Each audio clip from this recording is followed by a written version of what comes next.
Ashama arkafuune jirra hordoftoota Raahel Tuubiitii fi Argannee Tuubii bakka jirtan hundumattuu nageenyi isiniif haa baay'atu. Kanaaf Raahel maal taate baddee Raahel maali yaadumallee qabdu gaddumallee ibsattu jechuu dandeechu. Sirriidha namni yeroo baay'ee gadda isaatillee ibsachuu yeroo baay'ee gizuma hunda gammachuudhaaf bawaduun ta'in gaddallee ibsachuun waanuma jiru. Kanaaf ijoollee namni yeroo gaddee waanuma hunda haasa'a waanuma hunda walitti lallaaqa. Kanaafani waan hunda walirratti lallaaqurra jedheetinani akkuma agartan yeroo baay'ee diraamoota adda addaatiin chaanaala kiyya kana eegalee achumaanan immoo karaa mammaaksota afaan oromootitti jijjiiree mammaaksan yeroo baay'ee mul'achaa bee gaafilee mammaaksa gaafiidhaan mammaaksan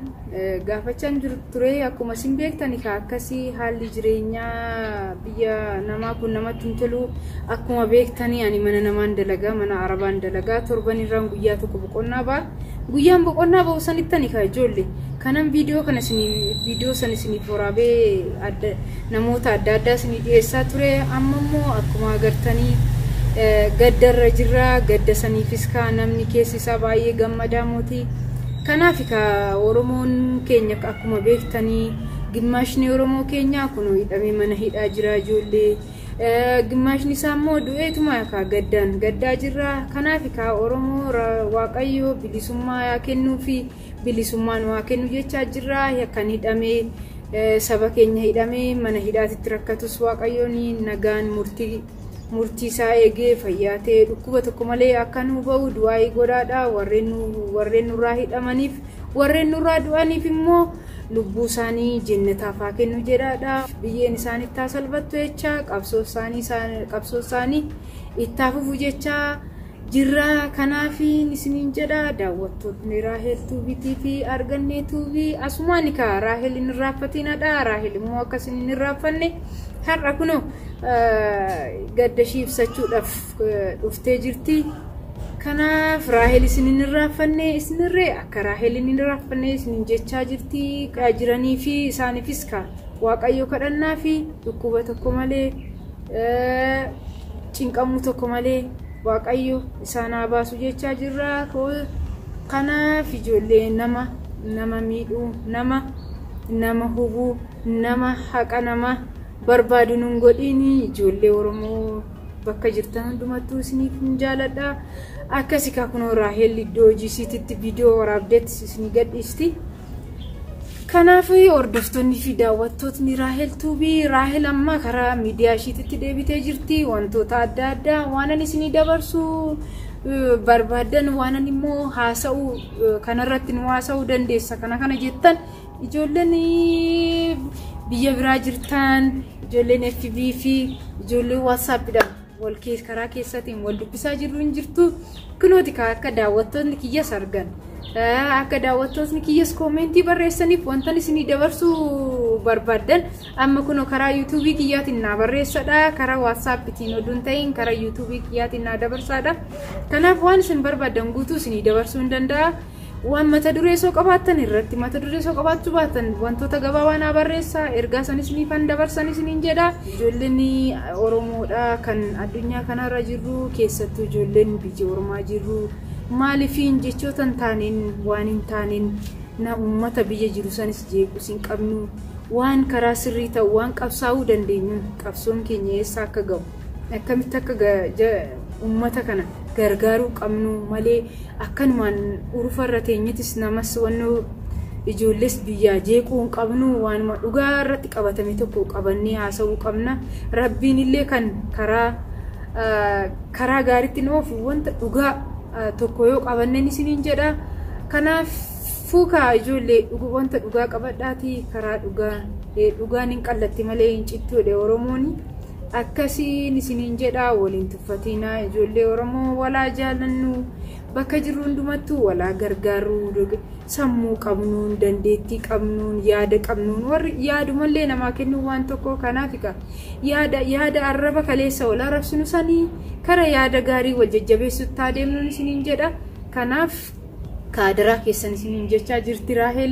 Raahel tuubii fi argannee tuubii asumaan irrafatina like share subscribe gochuudha kanaaf ka Raahel kan baddee fi gadda kanaaf namni yeroo gaddee wantoota baay'ee haasa'uu danda'a waan ta'eef kanumaan akkuma isin beektanii diraamolee adda addaatii fi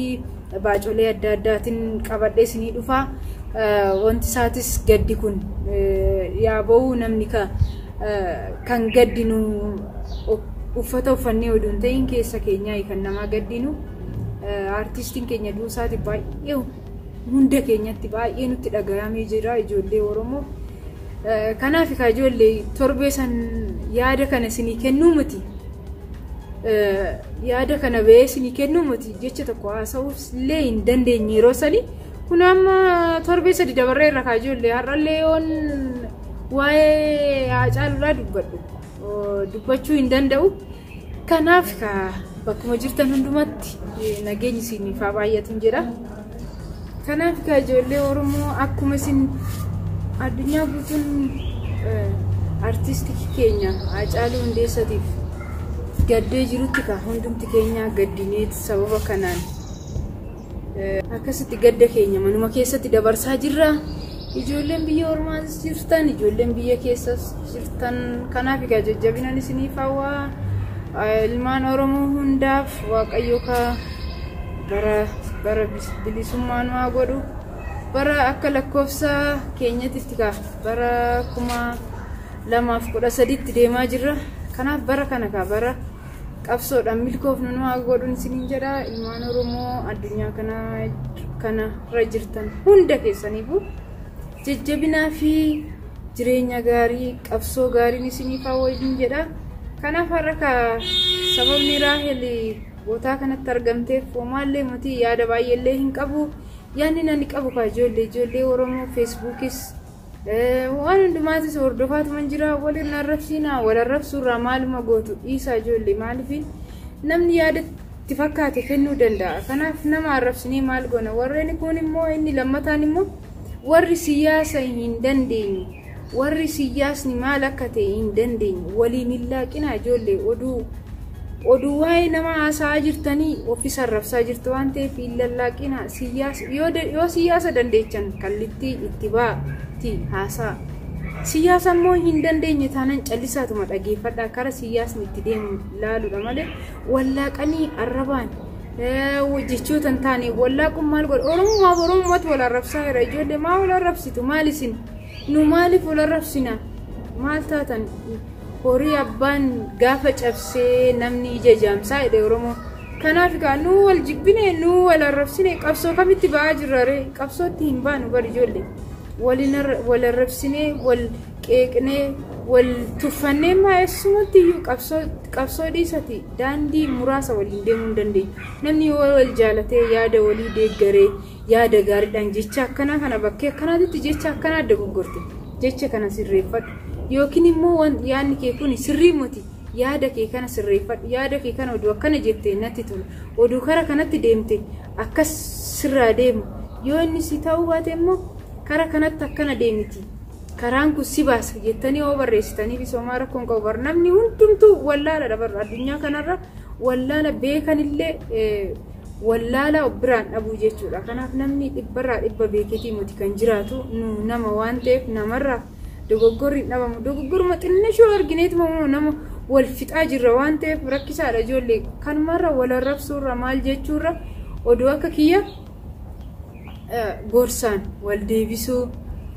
barreeffama walii barreessitanii gorsa gaarii walii kennuudha malee ati akkasii ati diqaalaa maaliiti ati maaliidha Oromoo arrabsaa jirta bar maaliif wal arrabsitu sun Oromoon erga wal arrabsine namni kun maalaa godhure namni kun bar cufaa homaan hungoone akka nu akkatti wal tuffannee wal arrabsaa jirruun bar ijoollee sabni biraa maal nu godhe sabni biraa afaan qabateetuma taa'aa jira dhugaa amma sababa kana sabni biraa namni nu arrabsaa jiru hin jiru Oromoo sinumata sirriitti ba'ee nu arrabsaa jira maaliif wal arrabsitu sababni isaa sababni wal arrabsinuuf kunuyyuu ani naan galle dhugaa waliin arrabsinaa ergammoo dogoggoraa keessan tokko wallaalaa keessan tokko kara gaariitti oofaa malee maaliif wal arrabsina nu bar kan nu yoo siyaasa dandeenye siyaasan qabsoo yoo siyaasa dadhabne immoo rabbii keenya kadhanne yaa rabbii kiyya kara qabsootitti oromoof bilisummaa kenni ilmi oromoo yoomiyyuu bilisummaa akka argatuuf du'aa gochuudha waaqa kadhachuudha malee warra rabsuu namaan godhu kanaaf ijoollee warra hidhaa jirus waaqayyo hidhaadha nagaan nu haa baasu kan du'es waaqayyo lubbusaa jannata keessa nu haa kaa'u jecha kanaaf ijoollee qabsaan yeroo baay'ee ni du'a qabsoon garuu hin du'u nuyi nama du'e saniif keessa keenyatti gadduudha malee nama baanee arrabsineetii muti gadda keenya kan mul'isni ijoollee gaddi nama biraa arrabsinee yookiin saba biraa arrabsineetii muti gaddi keenya kan mul'atu gadda keenya kan mul'isnu qabsoofne qabsaan nutti gade san qabsoodhaan sabboonummaan arrabaanii muti Rahel sabboon tura kan jedhamtu baatee saba biraa arrabsitee fi muti noo akkana isinitti fakkaatiin dhugaa sabboontu kanan jedhamu karaas gaarii yoon deeme amala gaarii fi karaa gaariidhaan qabsoo gaariidhaan ilaalcha gaarii saba kiyyaa yoon qabaadhe malee saba kaanis arrabsite sabboonummaan natti baay'ee natti hin tolu dhiifama waliin garuu waliin arrabsina amma nu nama biraa arrabsaa hin jirru ofuma keenya oromoodhumatu oromoo arrabsaa jira akkam jedhamaree organuu oromoo arrabsine maal jechuu dandeenya kanaaf ijoollee